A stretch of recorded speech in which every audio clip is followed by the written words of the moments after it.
Au nom du Père et du Fils et du Saint-Esprit, ainsi soit-il. Je voudrais aujourd'hui continuer de parler sur certains sujets que j'ai déjà abordés dans des entretiens précédents qui consistent en quelque chose qui nous est essentiel, et qu'il est bon de souligner, me semble-t-il, qui nous touche dans ce que nous avons de plus fondamental, que Dieu a inscrit en nous comme étant une loi inébranlable, une loi sauf à conduire en la niant à notre destruction. Dieu nous a fait, n'est-il dit, nous a créés hommes et femmes. Je voudrais revenir sur cette question qui est si importante et si centrale. Comme je l'ai déjà dit, c'est vraiment dans la constitution de notre humanité même, avant de parler de toutes sortes de révolutions, d'idéologies. Non, il faut en revenir à ce qui est fondamental. Parce que nous devons partir dans tout ce que nous faisons, dans ce que nous avons de fondamental. Sinon, nous bâtissons des édifices qui ne peuvent pas tenir. Nous bâtissons des édifices qui sont déjà à moitié croulants. Donc, je voudrais revenir sur ce fait que Dieu nous a constitués, que nous sommes, lorsque nous venons au monde, établis dans un de ces deux pôles de l'humanité, homme ou femme. Et toute notre vie, toute notre essence presque, pourrait-on dire, est basée sur ce rapport que nous allons avoir, à la fois entre nos semblables, si nous sommes hommes, ces rapports que nous allons avoir, qui paraissent tout à fait naturels entre les hommes, et si nous nous fréquentons plutôt, si nous avons un rapport plutôt avec personnes de l'autre genre, nous devrons les aborder en tenant compte, parce que c'est un rapport qui est fait avec cet autre genre que notre Seigneur a créé. C'est un rapport très particulier, qui est bien plus particulier que ce qui peut apparaître comme simplement des amitiés entre hommes ou des amitiés entre femmes. Non. Il y a dans notre humanité quelque chose qui nous constitue, et qui fait que le rapport entre hommes et femmes est à la fois voulu de Dieu, tel qu'il est dit, par exemple, dans le mariage. C'est-à-dire que Dieu a créé l'homme, il tire de son côté la femme pour être à la fois sa compagne, sa femme, sa compagne, une semblable à lui, mais qui est autre, qui était évidemment en même temps, elle est à la fois sa semblable, mais elle est en même temps celle qui est en même temps éminemment autre. Et je voudrais montrer comme entre ces deux êtres, l'homme et la femme, qui sont tous les deux à l'image de Dieu, aussi bien l'homme que la femme sont à l'image de Dieu. En eux, nous voyons comme, je dirais pas la marque, parce que la marque, ce n'est pas beau de dire une marque, on voit une marque. Bel objet qui est marqué, il y en a qui font des marques de voitures, mais c'est pas la même chose. Dans ce sens-là, on pourrait l'utiliser. La marque, à ce moment-là, dans ce sens-là, de la beauté de Dieu. De la beauté de Dieu, comme le sceau de la beauté de Dieu sur ces créatures, posées sur ces créatures, de cette beauté, pourrait-on dire, première avant même le péché originel, car après ça, la beauté est perdue en grande partie, car la beauté est avant tout éminemment spirituelle, et elle nous amène à celui qui est la beauté même, qui est la bonté même, et la vérité même. Le vrai, le beau, le bon, le véritable, et ceux qui sont sortis des mains de Dieu ont sur eux, comme apposé sur eux, cette image, ont eu cette image et cette ressemblance divine. À nul autre pareil, incomparable, inestimable. Imaginez cet homme et cette femme se voyant, se contemplant l'un en face de l'autre l'image du Dieu vivant, dans sa beauté, dans sa splendeur. Imaginez-le sous ces rayons de soleil, éclairé dans le plein jour. Imaginez cela, comme la splendeur de Dieu fait homme. Je dirais plus, avec plus de modestie, faite femme, plus de modestie de ma part, parce que un religieux, il est demandé, un religieux, dans cet état où nous avons porté le péché originel, où nous avons nos tendances viciées, il est recommandé de voir la modestie du regard. C'est pour ça que je dis, pour ma part, plus modestement. Mais si nous nous mettons dans cette considération première entre l'homme et la femme, tels qu'ils ont été créés, et cette beauté est un émerveillement, un enchantement, une grâce inouïe, ineffable, une joie, une jouissance permanente de contempler comme un paradis sur terre entre l'homme et la femme. Je peux vous faire part de ce qui m'a semblé l'autre jour. L'autre jour, je regardais sur Internet le témoignage d'une jeune femme. Et cette jeune femme ne se présentait pas filmée dans un plan tout à fait indifférent. Elle se mettait dans une proximité que je ne pourrais pas montrer. Et puis moi, ça ne fera pas du tout le même effet. Elle était cadrée dans un cadre. On voyait pratiquement le visage, comme s'il était à 5 cm de celui qui regarde. Vous voyez ici, comme ça, et puis le visage qui s'avance, qui recule, avec éclairé comme par une lumière, dans une pureté du visage, Et puis alors j'ai commencé à écouter ce témoignage, mais j'étais plus à regarder, à contempler ce visage que normalement je devrais presque fermer les yeux, mais je le contemplais et je me représentais celle qui était la compagne de Adam dans les premiers temps. Une telle grâce, un visage lumineux, visage d'une douceur, visage d'un resplendissement. Il me semblait voir presque ce que je vous ai dit à l'instant comme une image vivante de notre Dieu incarné en la voyant. Mais c'est ainsi que je la regardais, c'est-à-dire non pas notre Dieu incarné, mais ces créatures telles que Dieu les a voulues, Adam et Ève. Et il me semblait voir en face de moi Ève, mais Ève, à la fois avant le péché originel, et à la fois aussi après le péché originel, parce que son témoignage portait sur la création, mais j'osais à peine la regarder. Puis une telle beauté, une telle grâce, une telle splendeur, une telle simplicité, Mais moi, pauvre frère Alain, je me suis dit, mais arrête de regarder, Alain, ne regarde pas. Et cependant, j'ai regardé jusqu'au bout. Je me suis dit, Alain, tu pourrais faire une cure. Essaye d'entrer dans cette beauté, qui est en même temps, d'une certaine manière, la beauté de Dieu. Et j'essayais de me représenter. Bon, les catapultes sont-elles revenues? Et j'essayais de me représenter ce que pouvait être cette grâce originelle, et en même temps, dans laquelle le visage de Dieu était comme rayonnant. Et j'entrais dans cette sorte de communication, je dirais presque, d'une certaine manière, mais c'est simplement humain, et c'est peut-être de ma part un mauvais penchant que j'ai eu, mais presque divine. C'est-à-dire une communication comme si je me retrouvais au premier temps de la création avec cette Ève,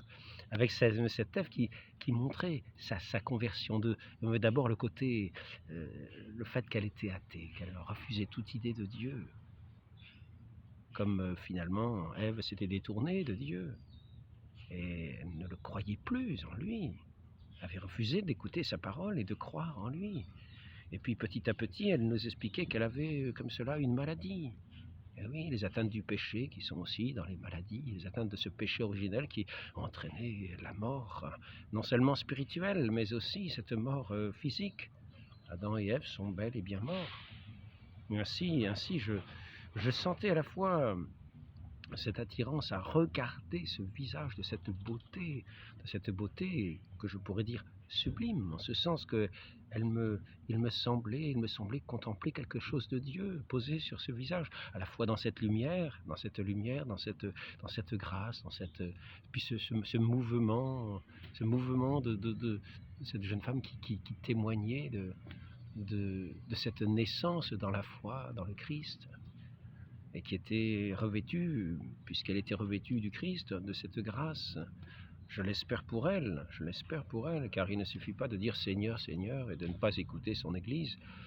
Il n'était pas dit dans cette vidéo si elle était de l'Église ou malheureusement, si elle rejetait l'Église, notre mère, la mère des chrétiens, véritables qui entendent la parole du Christ qui est semée, qui l'entendent tout à fait, qui vient dans son entièreté, qui vient croître, dans tout ce que notre Seigneur nous a donné et nous a révélé.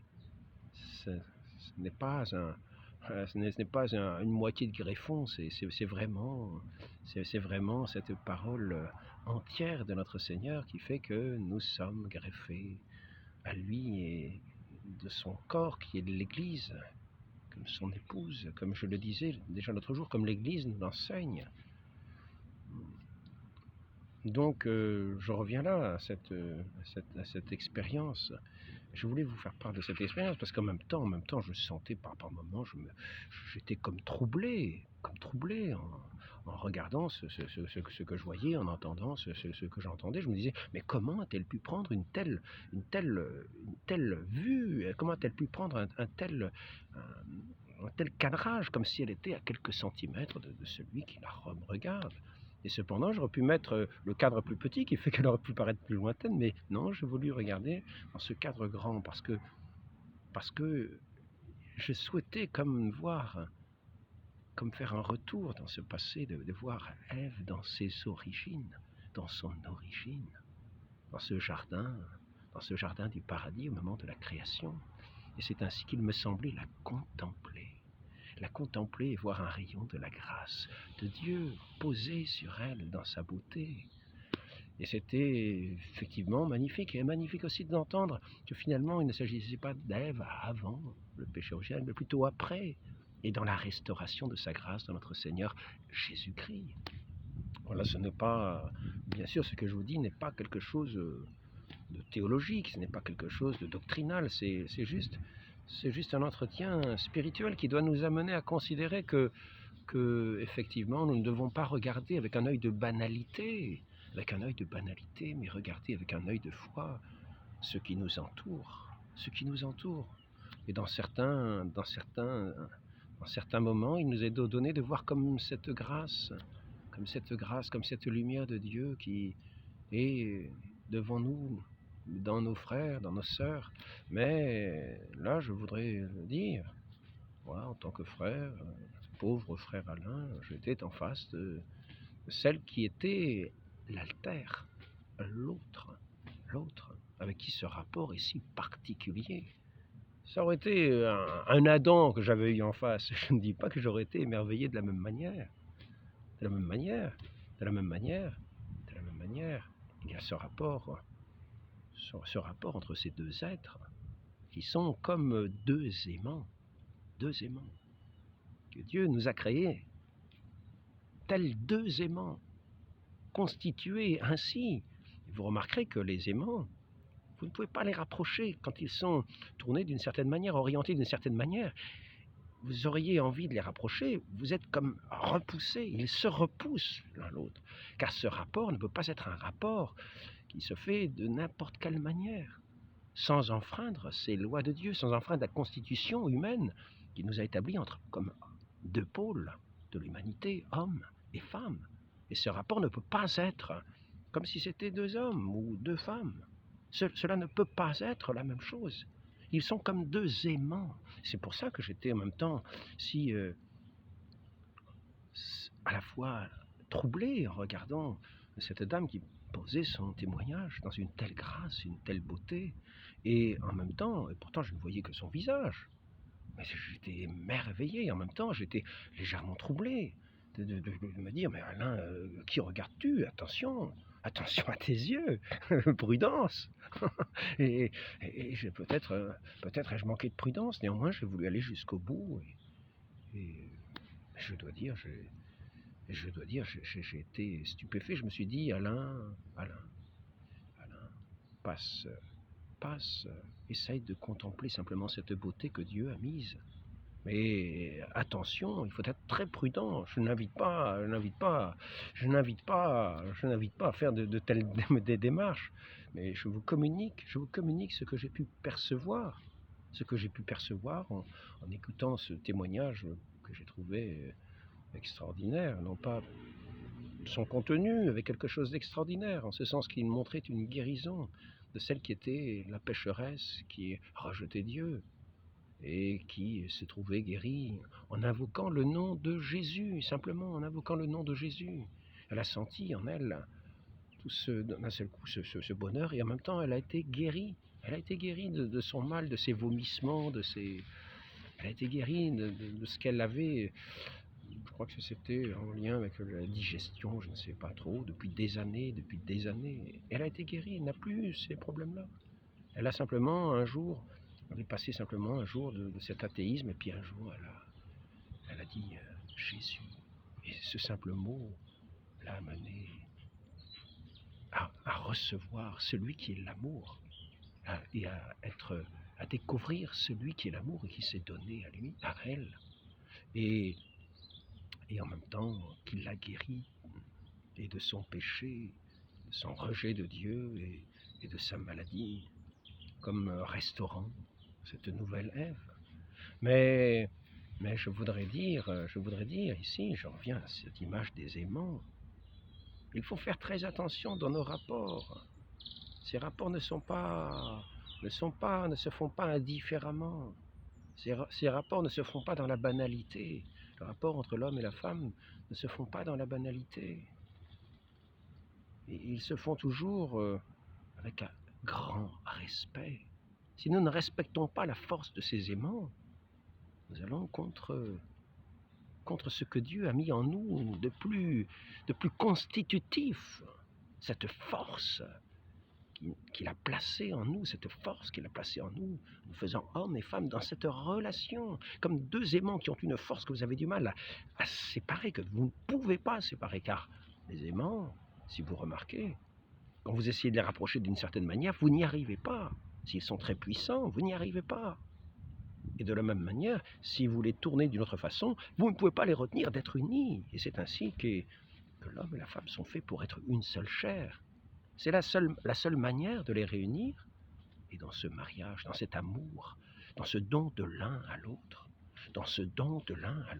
que rien ne peut séparer, comme ces deux aimants qui, se tournant d'une certaine manière, répondant aux lois de Dieu, sont unis, deux aimants unis. Et là, ce sont deux amants unis, deux amants que Dieu a unis dans cet amour pour lequel ils sont faits l'un pour l'autre, où vit cette charité dans la plénitude de leur être. Je ne veux pas recommencer, j'ai déjà parlé du mariage, mais c'est ici une chose extrêmement importante, car la manière d'unir l'homme et la femme, c'est le mariage, c'est-à-dire la plénitude du don de l'amour, la plénitude du don de l'un à l'autre, dans le respect de l'un à l'autre toujours. Et sinon, si nous voulons forcer une union de cette manière-là, c'est dans l'irrespect de ce qui nous est le plus constitutif, c'est-à-dire aussi de ces lois divines. Et c'est là que l'on peut parler de péché, c'est-à-dire une désobéissance à ce que Dieu a placé en nous comme constitutif de nous et qu'il a voulu pour nous.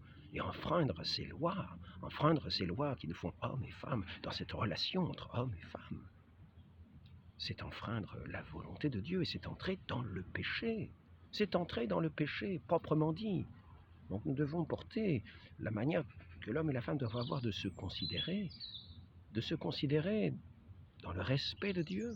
C'est dans le respect d'eux-mêmes, mutuellement, dans un respect et une distance, comme deux aimants qu'on ne peut pas forcer à se rencontrer. Par contre, si vous les orientez autrement, là, la seule manière de les rapprocher, c'est de les unir. Et ils sont unis dans ce qui est un sacrement que Dieu a voulu, le mariage, qui est ce sacrement de l'amour, qui unit ces deux êtres distincts et qui sont constitués pour être un seul, une seule chair. Mais c'est extraordinaire, ce qui fait que quand je regardais cette femme qui faisait son témoignage, cette jeune femme, dans cet éclat qu'elle mettait sur son visage, mais j'étais à la fois, je voulais repousser un petit peu la distance, elle me paraissait trop proche, et en même temps j'avais comme cet émerveillement de ce visage, qui me paraissait être ce visage de cette Ève que me semblait découvrir des origines, où je voyais en même temps en elle comme ce visage de Dieu, dans cette beauté divine.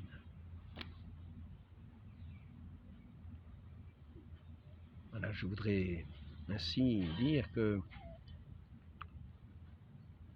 je voulais faire ce court entretien pour parler de cela.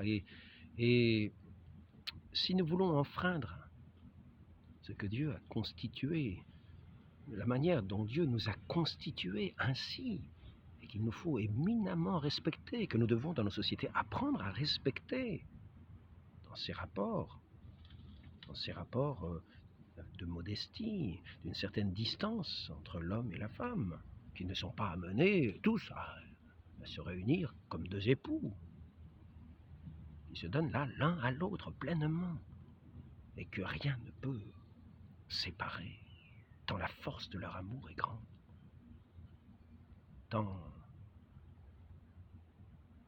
ce qui les constitue les unit, mais dans la force de l'amour véritable de Dieu, qui est un amour qui est plus fort que le monde, plus fort que la mort, et que rien ne peut défaire ni dissoudre. Et il est en Dieu même.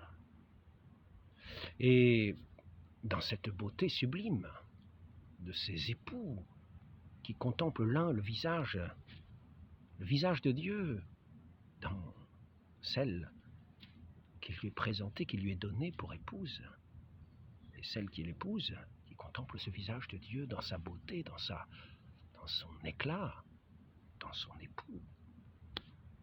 Et c'est ici la chose extraordinaire. C'est ici la chose extraordinaire. Et que cette révélation de cette beauté se fait surtout dans ces épousailles. Sinon, le religieux a un aspect contemplatif. Il contemple tout dans la beauté de Dieu. Tous les paysages, toutes choses, et il rend grâce à Dieu en toutes choses. Il rapporte chaque éclat de ces rayons du soleil posés sur cette création qui les fait comme apparaître, sortir du néant. Il leur fait voir cet éclat de Dieu sur toutes choses.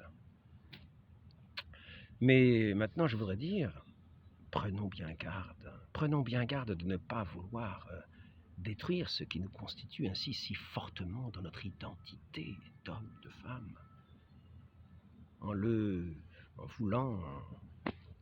en étant installés dans ce péché, dans cet irrespect de ce que Dieu a établi dans notre différence. Quand on dit respect, qui dit respect dit distance, dit une communication respectueuse, avec modestie du regard, car ce qui ne nous est pas donné de regarder, il ne nous appartient pas de le regarder sans comme moi. Et m'était-il donné d'entendre ce témoignage de cette femme qui semblait parler de si près. Néanmoins, je suis entré dans cette écoute, dans cette vue, en essayant de demeurer dans cette présence de Dieu, dans ce regard. Et alors, je voudrais dire on pourrait dire, il y a différentes méthodes de nier à la fois, de vouloir mépriser à la fois ce qui tient de l'homme et de la femme.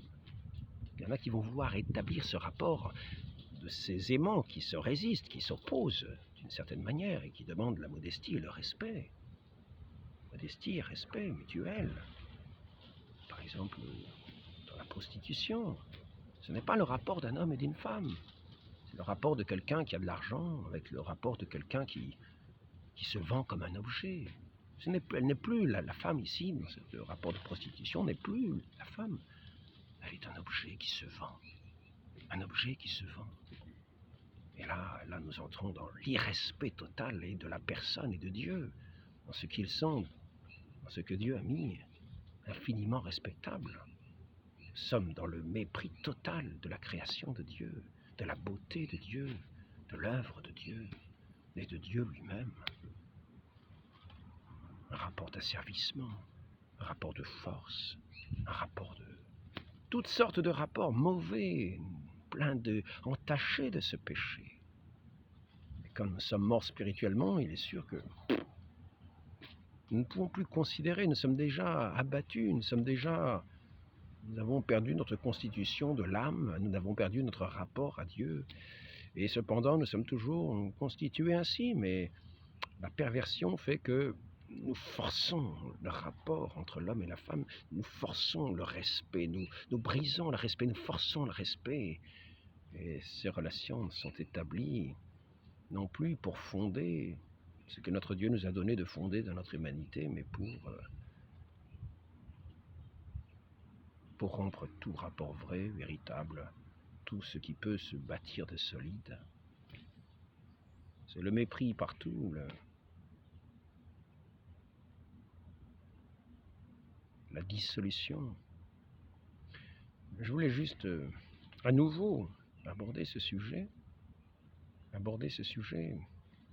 pour nous inviter à le considérer sous un nouvel œil, sur l'importance de la manière dont Dieu nous a constitués et qu'il faut éminemment respecter. Et nous devons apprendre ce respect, nous devons apprendre cette modestie, nous devons apprendre tout cela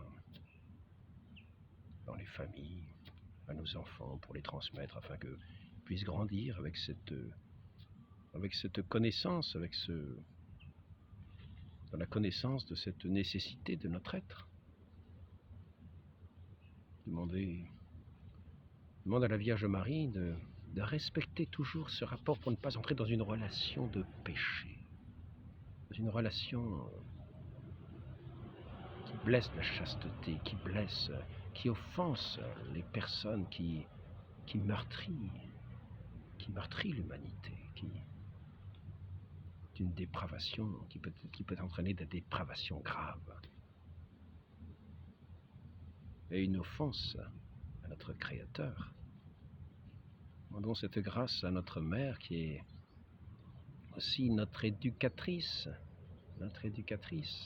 comme l'Église est notre éducatrice, elle qui nous parle par la vertu du Saint-Esprit dont elle est pleine, et qui a ainsi accompagné la croissance de notre Seigneur Jésus-Christ dans son enfance, et qui savait trouver les paroles justes, les paroles aimantes, les paroles de charité, paroles de respect, tout en adorant dans son cœur cet enfant Dieu qui croissait, qui grandissait en taille et en sagesse à côté d'elle.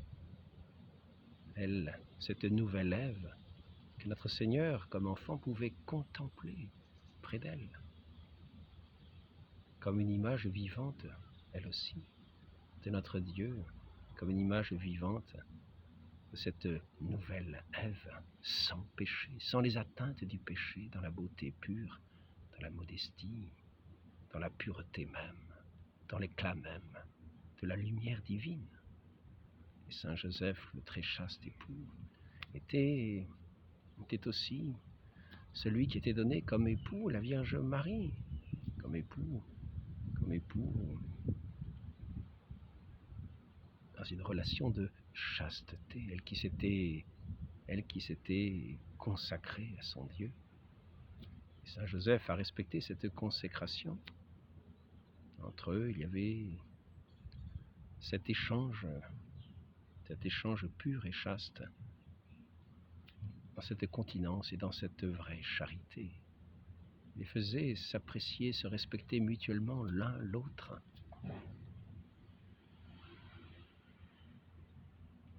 Demandons à la très sainte Vierge Marie de nous apprendre à garder, de nous donner de garder le cœur pur,